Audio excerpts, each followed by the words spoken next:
Hello guys, welcome to my channel London Dreams.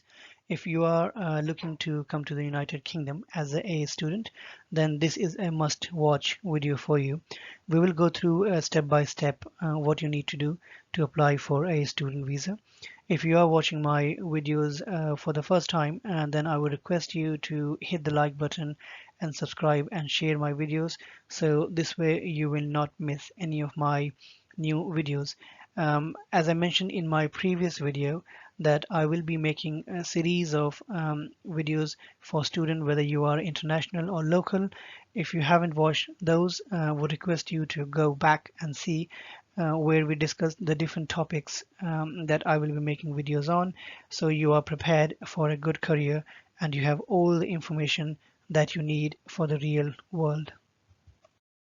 So today we are going to do a deep dive into the UK student visa process. So we will go through what courses you can come into the United Kingdom, how much money you need to show, what are the English requirements, and what documents you need to submit, and how actually the entire process actually works. So we will go through all of that in detail in the video later. Okay, so courses. So first of all, you must have a unconditional offer of a place on a course with a licensed student sponsor. You only need to have that unconditional offer from a licensed student sponsor. Don't fall for anybody who is not a licensed. So check the link below in the description where you can go and look at that university or a education provider, whether they are licensed student sponsor or not. Your university or education provider will send you a reference number, and this reference number, guys, will be the most important reference number in the entire process. And that reference number is or a letter is called confirmation of acceptance for studies. This will have all the details about your course, when it is going to start, how much you need to pay, or how much you have already paid, everything, whether you need to have a English a requirement, whether you need to do some a certification or not. It will spell out everything in detail. So, and this will also help you to confirmation of CAS, as they call it, acceptance for studies letter, will help you a lot to fill your visa application form as well. So you need a CAS before you can even apply for a visa. So the first thing is you reach out to the university, you get a unconditional offer letter, and then they will ask you for a series of information. Maybe they will ask you to submit, your mark sheets, your transcripts, or for all your previous educations. Once you submit that, once you pay your fees, then they will issue your CAS, and that becomes then the most important document for you to take that and then apply for your visa. So what courses can you actually come in for? I mean, there are, this is just a as for your FII, for your information. You can come in for any full-time course which will lead to a qualification below a degree level. You can come for a full-time course which will lead to a qualification that's a degree level, or one which is a degree level or above, or you can even come for a part-time course to a qualification above degree level. You can come for a recognized foundation programs for postgraduate doctors or a dentist. You can also come for a English language course which is at a level they call B2. So these are different courses that you can come in for. And the most important information in this slide is that you need a unconditional offer. Then you submit all the information to your education provider or to the university. Then they will give you a CAS, and then that CAS becomes your the most important document to apply for a visa. So you need a CAS before you apply for a visa. Okay, so now that you have a CAS, which was the confirmation of acceptance for studies from your university or the education provider that you are coming to the UK, this will tell you exactly how much you need to pay. Okay, which is really very helpful. As I said, when I came in, many years ago, and this wasn't that process. So this is a new process which has started a few years ago. So this will tell you exactly how much you need to pay, and based on, for example, like a one academic year which is up to 9 months, I'm going to tell you, like roughly some kind of a ballpark approximate money that you need to show for your course that you're coming in. So and it also depends if you are living in London or you are living outside London. So if your university is in London, then you need to have £1,334 per month. So for example, if in this case where we have said the academic year is for up to 9 months, then in that case you need to have £12,006 plus your tuition fee as the minimum amount that you need to show in your finances. Okay, so don't get confused. So what you basically need is £12,006 if your university or the education provider is in London, plus the tuition fee. Okay, so argument's sake, or for example, if your tuition fee is £10,000, then you need to have 10,000 plus 12,006. Okay, so basically 22,000 approximately £6 you need to show in total for your finances. If you're living outside London, then it's slightly cheaper, about £300 per month is slightly cheaper. In that case, again, same example, if your academic year is for up to 9 months, then you need to show £9,207 plus your tuition fee. Again, if your tuition fee is £10,000, just as an example, then you need to show £19,207. Okay, and you must have this money for at least 28 consecutive days in your account. Okay, we will talk about what statements and you can show for for your finances later in the video. So but this is a kind of like very high level, that this is exactly what you need to show if your university is in London or if it is outside London. Okay, so in terms of English requirement, so if as I said, CAS, again, CAS is the most important document.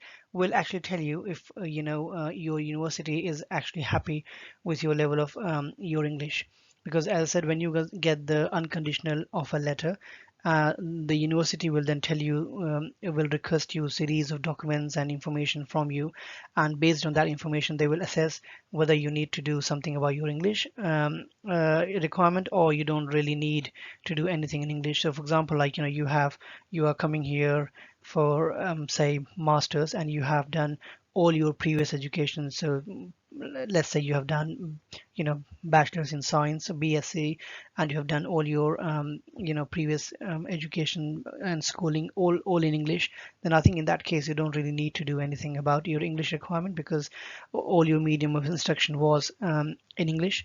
So I think that should really suffice. You don't really need to do anything about it, because that's exactly what I did when I came in, and I know many students even do that now. But again, as I said, your CAS is your single version of truth. It will tell you exactly, because when you submit all your documents for the CAS to the university, they will tell you exactly whether you need to write an examination or sit for like IELTS or TOEFL or any other certification to prove that your level of English is what they need. And there are also some countries where you are exempted from this requirement. So check out the link below in the description if you are coming from one of those countries. Lucky you, one less thing to worry about. Okay, so this is quite key. Like these documents, I know we take a lot of care and time to prepare our file for the visa, but still people do make mistakes and they don't submit the right information and documents, and in that case either their visa is rejected, or they are called for an interview or some clarification. But make your file watertight, make your file in a way that you really is first shot you get your visa. So what documents do you need? You definitely need your passport. Yeah, you need to have a completed visa application form. You need passport size photograph, the latest. Check the requirement. What there are some requirement about the passport size photograph. CAS, our favorite buddy, again, the most important document. You need your financial documents, so you need to show your funds, which we discussed previously previously in the video. You need to show you have enough money to support your yourself, your living expenses, and have enough money to pay for your tuition fee. So you need to show your saving account statements, your fixed deposit, or if you have taken any loan from any bank, then you need to show that. You also need to submit a original mark sheet and transcripts of your prior education. So for example, if you're coming here for the masters, then you have to submit your transcripts and mark sheets for bachelor's and for GCSE and A levels and all the ones which you have done previously to that. You also need to submit a TB test certificate. Check the link below in description for more detailed information on that. You also need to write a statement of purpose, your SOP. It's not really mandatory. Some people don't do it, some people do, but I would advise you to do that because this is your chance to tell the visa case officer who's working on your case who you are and why you're coming to the UK and why you have chosen UK as your destination for the further studies. Explain them in that statement of purpose how this course will work and benefit you in your career, and how you will, when you come back, is going to help you in your career. So you write that in the statement of purpose. Is very, very important. If you have worked before, then show your work experience. Have a work experience letter from your employer. You need to show that and mention that in the statement of purpose as well. There shouldn't be any gap in from your GCSE to A levels to your first degree to your whatever you have done. There shouldn't be any gap. Mention that in a nice proper table in the statement of purpose, so the visa officer who is looking at your case understands you, because he hasn't met you. So this is the chance to tell him about you and why you want to do and why you want to come here. And if you really have good statement of purpose, then there are more chances that you might not be even called for an interview, because people are called for interview only when the visa officer is not really sure about the file or they have any questions.